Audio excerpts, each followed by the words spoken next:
Welcome to my show. We're looking at the Adolescents.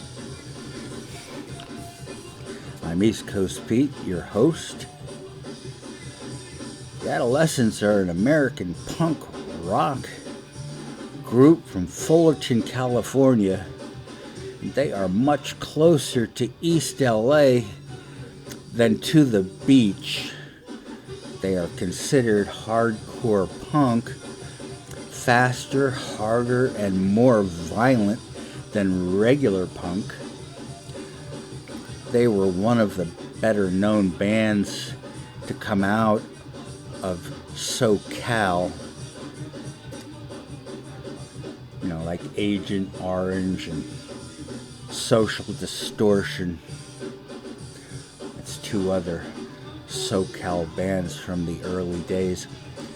The Adolescent bassist Steve Soto is the only constant, but singer Tony Reflex has been on board for all but one album, of which there were three, and they broke up in 1989, but had a reunion and a comeback album in 2005, and from that point they have released 5 more albums.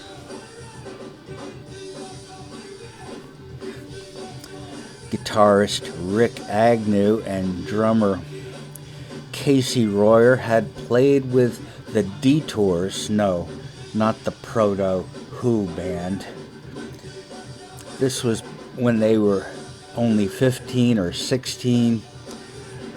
Being in a punk band served to exacerbate a high school kid's social life in the 70s. And what I mean is that back in the 70s, if you were in a band like this, it wasn't about picking up chicks.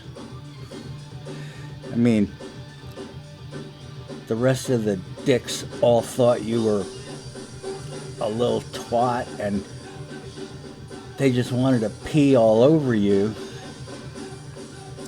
So putting together a punk band to get your angst out, that didn't improve matters much, is what I'm trying to say.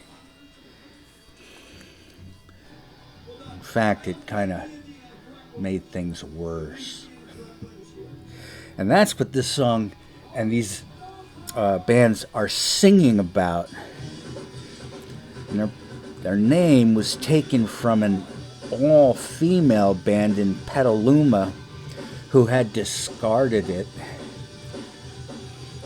And they played at a Yorba Linda Boys Club with Social Distortion and Agent Orange.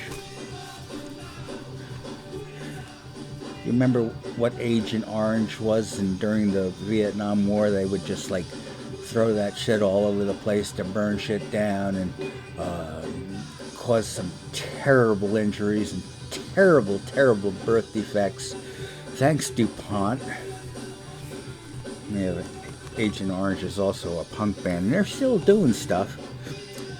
The punk bands in the area were all doing their own material back in the 70s. The competition from rock bands were all doing cover material, and that's true. I saw the same thing happening in Rhode Island in the mid-70s. I went to school in Providence. The punks were eclectic as hell. No one knew what to make of them. We were much too sophisticated to take notice of the trend until it came crashing down on our heads in 1977, and by then it was almost too late to get hip. Unless you were in New York City and got to see Patti Smith. That was automatically hip. And that would have really schooled me. I was enchanted with Pink Floyd at the time and Genesis. My friends liked David Bowie. I didn't until later. Punk was for punks, and I wasn't a punk. I was an artiste. And so was David Byrne and Chris Frantz, but these guys picked up on the scene and manipulated it to a new wave sound. The Talking Heads, the Cars in Boston, Blondie, Television. We know nothing of the Ramones. But David Byrne did. I guess he was hip. But I knew him as a creep. And he ripped me off. It's my big claim to fame. Big deal. In SoCal, the kids were ready for a scene, and they made punk in their own image. The Ramones lit the fuse, the Sex Pistols paid the dividends, and the scenes absorbed the energy. And these kids were pissed, and suddenly they had an outlet. The Adolescents made a demo in a garage in Anaheim. Their second demo was made at a studio in Midway City. And the songs were I Hate Children, No Friends, Who Is Who, and Wrecking Crew. Who Is and Who Is Wrecking Crew appear on a compilation titled Someone Got Their Head Kicked In, and these were the only recordings by the original lineup until they reformed in 2005, when they released the complete demos from 1980 to 1986. The Detours, Rick and Royers showed up with some Detours songs. Rick was a solid drummer, but he didn't have a decent kit. So the Adolescents had to borrow from other bands. And Rick always kicked the drums over, at the end of the set, like Keith Moon. And so many drums were broken that Rick switched to guitar. The Detour songs and their experience pulled the ads up to the next level. KROQ played their second demo. KROQ was a pretty famous radio station in the LA area back then, and they promoted unknown or unheard of bands. A third demo was made at Disc Jockey, and I think more radio stations should have done that then and should keep doing it today. I know radio is almost a forgotten media at this point, but it could be brought back with local interest in local bands like they did back in SoCal in the 70s. I mean, everybody was listening. They wanted to know what was going on. And there's people today who want to know what's going on, and bands aren't really getting any kind of way to get their stuff out there outside of the internet. There's something real organic about radio, real analog. It's like listening to a vinyl LP as opposed to streaming. I think it's a good idea. I'd listen, even on AM. They would start building AM radio in cars with a lot of doodads and a nice sound, maybe a way to get rid of the static. We sure got used to listening to that static back in the 70s, didn't we? could hardly hear it after you listened enough. So, KROQ arranged for the Adolescents to join the Circle Jerks, Black Flag, and Agent Orange on a compilation called Posh Boy Records.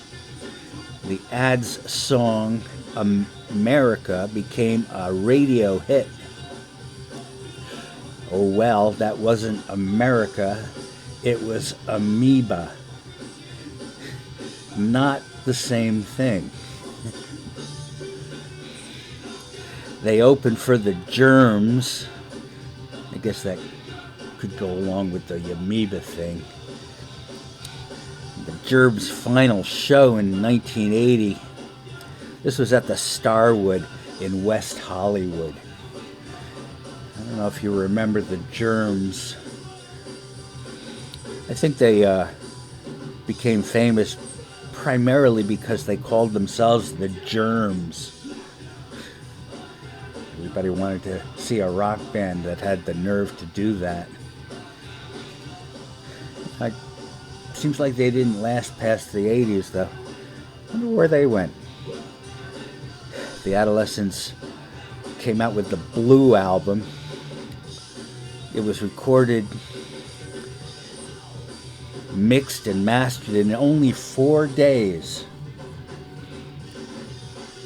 It was one of the first hardcore punk albums to be released in the U.S., and it sold over 10,000 copies, and I know that doesn't sound like a lot, but for a punk band back then, that was unheard of, unprecedented. People were looking around saying, "What is this?" Rick Agnew quit. He had been not liking the gigs. He was replaced by Pat Smear. Pat Smear. Brilliant. He was an ex-Germ, but he didn't want to tour, so Steve Roberts joined on guitar. The next EP, Welcome to Reality, was not a hit. The band broke up until the reunion in 1986. The Brats in Battalion LP went in 87. At this time, 1989, much had changed in the punk genre. The Brat album showed a band not sure of where they fit in the new factions. Were they queers like pop punk? Were they Red Cross style sarcastic power pop? Social distortion Americana? Suicidal tendencies punk metal? None seemed right. The band toured some but broke up again in 1990, only to try again in 2001, which turned out to be a smart idea, just to skip the entire grunge decade. Maybe they'll fit back in 2001. Did they? Here's some of their other albums. Balboa Fun Zone in 88. That's an amusement park. The pier, the beach, the sun, the lights at night, and some hardcore punk to go with that. OC Confidential in 05. That means Orange County FBI. Hawks and Doves. And you can't go wrong with a green sparkle drum kit. I mean it. You can't go wrong. The fastest kid alive in 2011, 6 years later, rock and roll Antiwar, maybe too clean for punk. presumed insolent in 13. Still too tight for punk. This is just good rock. I like that Athena decree. This is all 20-something fun. Put together by 40-somethings. The Vendetta in 14. Police as Great Satan. The cartoon sleeves are quite serviceable. Manifest Destiny in 16. Escape from Planet Funk. Hey Captain Midnight. Unhappy Hour. Silver and Black. Is that about the Raiders? Crop Duster in 18. Not only is this a great rock band, its quality has been consistent from the get-go, and this is the Evil Orange Man album. So, well, I'll let you make of that what you will. I'm all for making money off of the politics of today. I just don't like all the lies. Think of me like on that software ad, what is it, with the turtles, and the little kid turtle is playing with his iPhone, and the parents are over there on the couch, and they're saying stuff like, yeah, there's no way that my generation's ever going to be able to understand an iPhone. So he'll like look up at the end of the commercial and say, I'll pass, like, you know, because you're an old turtle, you don't get shit.